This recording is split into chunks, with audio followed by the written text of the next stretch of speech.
இன்னைக்கு தமிழக வெற்றி கழகம் இன்னைக்கு வந்து ஒரு பெரிய ஃபோர்ஸாக வந்துட்டு இருக்காங்களா? நிச்சயமாக வந்துட்டு இருக்காங்க. அதில் வந்து ஆனால் என்னென்னா இன்னும் களத்தில் இன்னும் இறங்கலை அப்படிங்கிறது ஒரு பெரிய விமர்சனமாக தொடர்ச்சியாக வைக்கப்பட்டு கொண்டு இருக்கிறது. இப்போ கூட செப்டம்பர் மாதத்திலிருந்து ஒரு களத்தில் இறங்க போயினார். ஏன்னா அந்த கட்சிக்கான முகமாக விஜய் தான் இருக்குது. விஜய் நீங்கள் அந்த மாவட்ட செயலாளர்கள் பல விஷயங்களை பண்ணலாம், பல போராட்டங்களை முன்னெடுக்கலாம், அறிக்கைகள்லாம் கொடுக்கலாம்.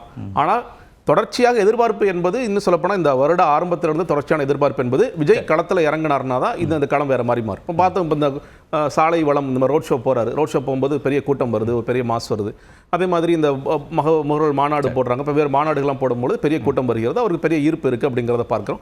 அவர் வந்து ஒரு பெரிய டிசைடிங் ஃபேக்டர். ஒவ்வொருத்தரும் ஒவ்வொரு வார்த்தைகள் பயன்படுத்த ஸ்பாயிலர்னு சொல்கிறாங்க, சிலர் வந்து இவர் தான் வெற்றியை தீர்மானிக்கக்கூடியவராக இருப்பார் அப்படின்னு சொல்கிறாங்க.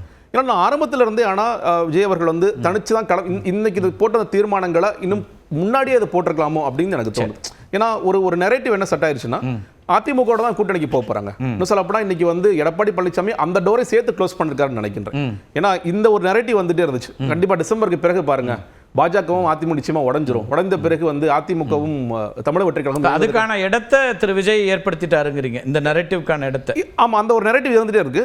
அதையுமே இன்னைக்கு எடப்பாடி பழனிசாமி க்ளோஸ் பண்ணார். இல்ல நாங்க ஸ்ட்ராங்கா தான் இருக்கோம். நீங்க வந்து அது திருமாவளவர்களுக்கான பதில்னு ஒரு பக்கம் பார்த்தாலும் இன்னொரு பக்கம் தமிழக வெற்றி கழகமோ இல்ல மற்றவர்களுக்குமான சேர்த்து பதிலாகத்தான் அவர் சொல்றார். இல்ல இது உடையவே உடையாது, நாங்க ரொம்ப அணுக்கமா தான் இருக்கோம், யாரும் அது குறித்து கவலைப்பட வேண்டிய அவசியம் இல்லை.